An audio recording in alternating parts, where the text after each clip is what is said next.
Hello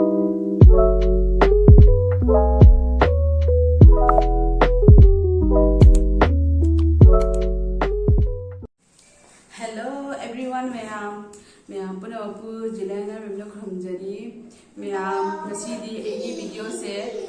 keno akhoi gi chegi oin tawdini he bako chegi daily blog oin tawdini ado da segi blog se yamna kuire ina ka to base ko khoi che da ka khalak base ko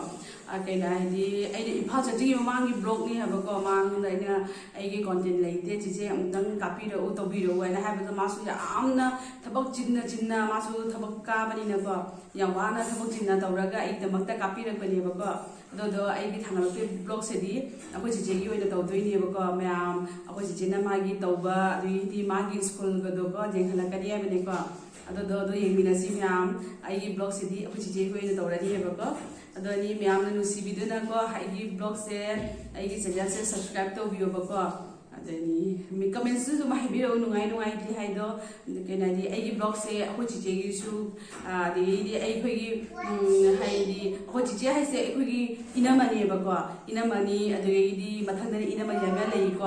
adagi di atomina isanupi ni bako khoi ni ngon ohum ni iba amagi marakta ko ningon ahumi marakta ni ba ma khatang tani bako adoni moi sing su marakta jawrakani he bako ai blog se ga ko adoni Myam na hai di phajana nungai na enjoy to na yengminasi ai ase gi blog se doni ase adoni ji makhada mu yengminasi na ja ku ji gi blog se adoni ai yang halage. Hello Myam ay kamu blog kamaga ngasi mula ngarang tani aina pani puri chabagi blog do grido ngasi su kashum thapak pudit lai taba aduna adum blog macha ma semagi haina tawbani do ngasi tum hogalak pada ma pan da snow ta na leirame the snow se utke ko Myam jing siko snow house ta na leirame yam kana budi taba na te da kitang taba ni to ngasi dum kitang ta na leirame tani ai di khang di ngasi se snow ai weather jing hoda ba da tum hogolak pada snow adum leirame yam na budi nate ngasi di ai gi videographer su later Sunday ni na koi sana Sunday khudingi ayukta ke hai Hindi class ki chatli ko ad kai di lai shu khoramba group am khakta yaw ye ba ko Sunday khudingi khoi lai khoramba chatli and sana ki na Hindi class su to ba do ai di every Sunday di chat pangam de to Sunday no phado marak ki Sunday ta chatli but ai ki nu pa ga khoi sana ga di every Sunday da chatli ko do moi aren pung ama makhai ki dai du ka halakani and aduduna kai hai haji baro tare ai chak ti thagat khre hinjang thongge yengminasi ko Myam ai ngasi kai hai tur dal thongge tawini ko ken hodo or hol do chamna loire ado just cooker da hapchilani ado ko phutlani kai hai akoi sanabuti thoina pamde do patma ki di jien thongba khara ngarang gi lei adu pijani ado tur dal se su khara pijani to Myam ching si ko ai tur dal ki cooker thangat khre aduni baro ga tra mari jore haji duga ai haji bhindi ayuk taina chamaga sika hapchil mani machum se ta gina baina bhindi kitang ngau gani ko masala bhindi ai sanai amna bhindi pa me ba ko aduna ma ki masala bhindi khara ngau bi gani ko chingse Myam ai ke hai bhindi sem ge tawri ni ko bhindi se semaga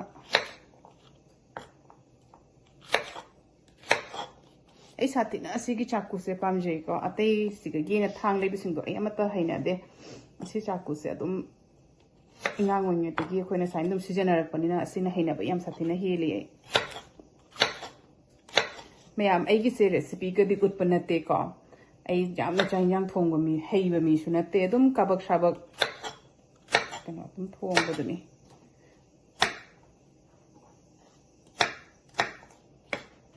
yengminasi ko cái thau đó nó hạt ngâu đi có mà nên ngâu cái này cái trắng tender rồi hiện đây ní thì nó sẽ hindi sẽ Myam ai or whole कामने लोरे हजिक सोक तो गदब तंगाइरे को तिलहौसु शेमने लेरे हजिक सिगे सिगे ए पुरम का हेक के को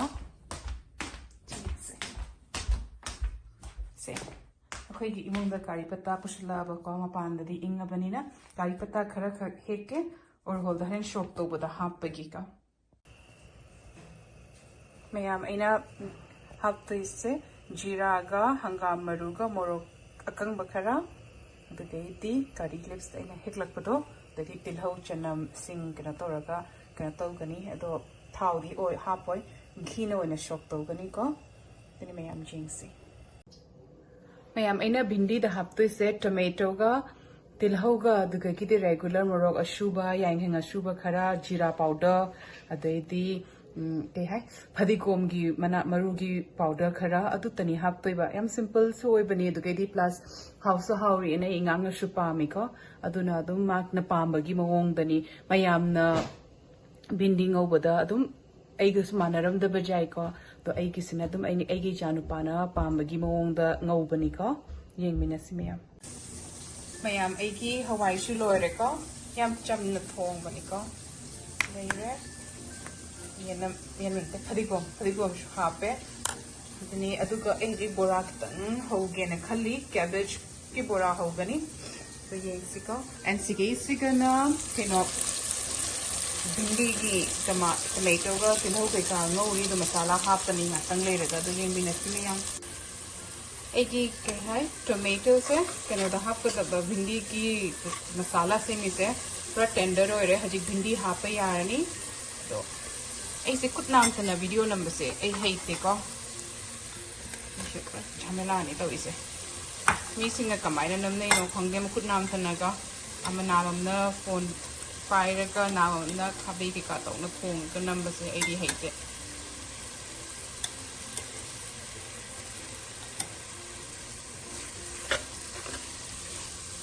संतो रगा से के है यहाँ ngौरगा दगे दुम जारनी because masala su mulle दगे भिंडी से मुन्ने लोइरबनिको दना yengminasi myam ऐकी मसाला भिंडी लोइरको मैम हरेन सनादी वांगांगनररोय से हराव हराव चाखरनी माकी अपाम बखर लेको अतुदो थोंगनदी मा झमेला लेते मैम ऐ बोरा की थिटप लोइरको ऐगी सिकिसिका हापिसे कैबेज लेरे देदी जीरा मपुम खरा हापे सुथा खरा हापे देदी मोरोक powder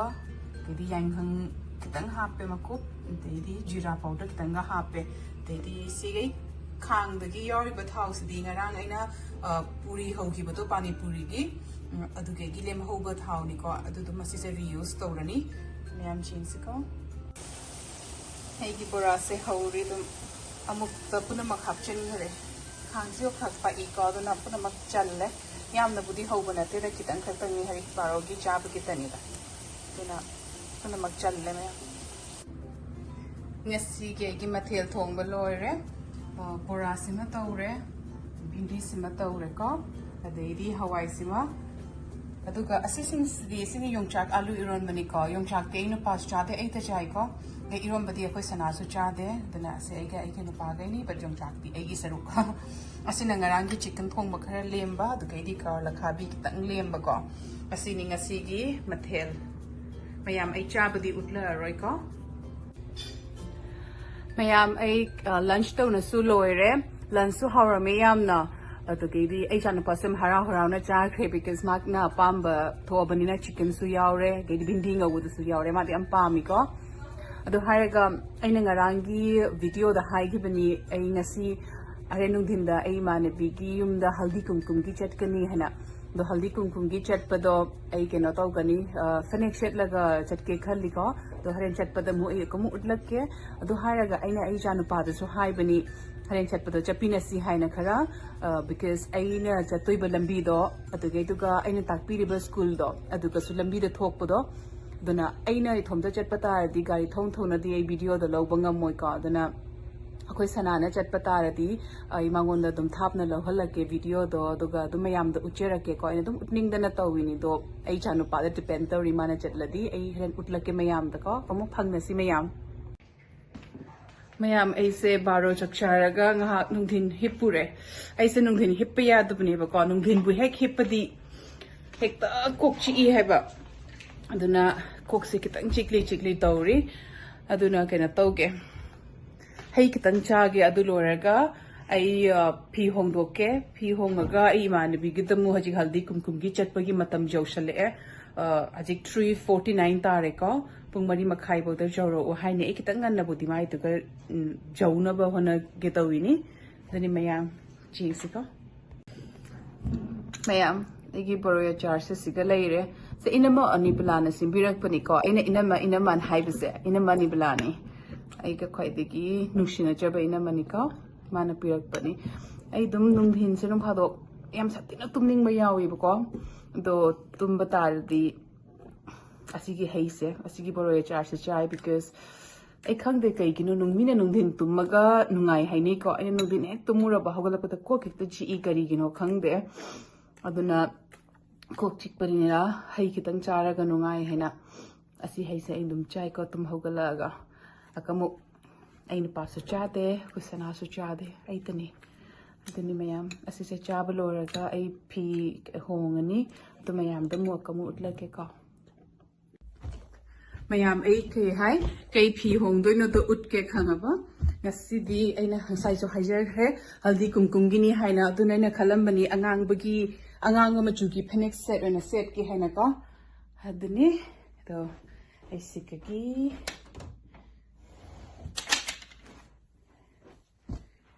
piron lo thuini Myam ai phi hong na loire ko ajik chatlani the samsidi ai dum thado e punge tok bani dum thado e tuga angang bagi set ni kai gino khangde ngasi ai gi se phoenix yam chatina phandu I ko khangde kedo kamai toraga kitang phanbasi pi endo ino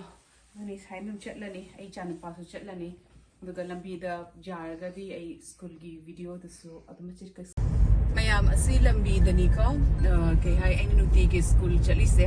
akoi sanagi su hajik middle school chat pase asi gi lambi da ni tuga gidi mamang da gi ma kidi my game da hai gi doi ni ko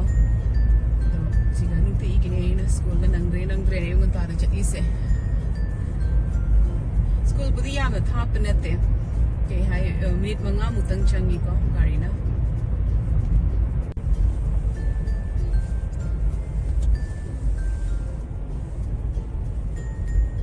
Myam mapan se ingeyam na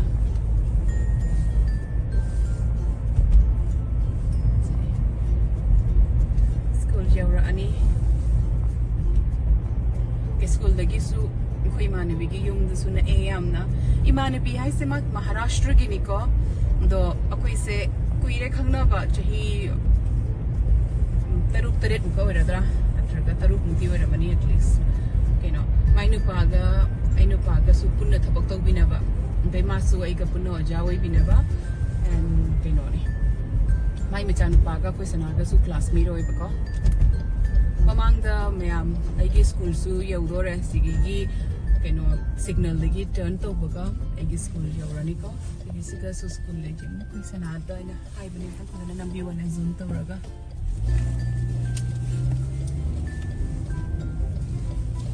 Myam yeng ko oi the building ama khapuri se khoi gi school ni se Wolf Crossing Elementary School haina ko Myam ai tapina thoge sibani khoi gi ai na sibani nuti gi ukon ta da cheli se tak bagi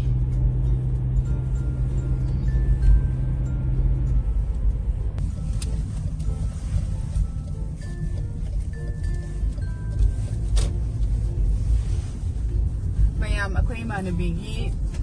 yum su yaure sigani ma ki yum ni Hari ay manung da di ren utlak pang ngamaroi ado ay manabi am khaki yum do na keno tawrag ay park tawsan lagi manung da di ren utpang ngamaroi ado haren yum jawraga mo keno tawge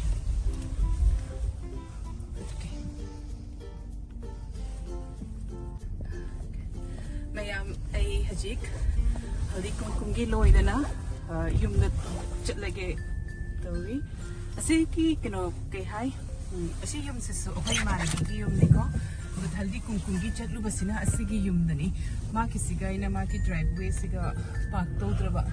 sina moigi yum niko chatlu bado mayam sim su chatna gre aisu yum chatlani yum jawraga mu utlake ko mayam ai ngahak oire ko yoba yum da jawrakpa ado ngahak leragadi dinner tawraga nganna pothanaba tawgani ko because hayeng dagi di thabak horani hengdi monday ni mai hayeng dagi di sanagi su school ai gi su school ai nupa gi su thabak horani aduna kitang nganna pothanaba tawge adoga aduni mayam and mayam da kamuk thagachari ko thank you so much for supporting Julia gi channel da and mayam subscribe to the yauragadi please subscribe to view and share to view comment to view and like to view ko aduga mayam na engon da sudum haibiro in case mayam na kashum jingning balayadi ina shopping chatpa khoina grocery chatpa khotpa desa chatpado yengning balayadi haibiro but mapa hajikti winter nina outdoor activities kai kadi dukjam na budi laite but still aina angam basing da dum uchera ke mayam da aduni mayam ado akamu hanjan na thakacheri mayam bu mayam na support to bibagi damakta asi hairaga idum lo shallage ko mathang damu phangna si mayam bye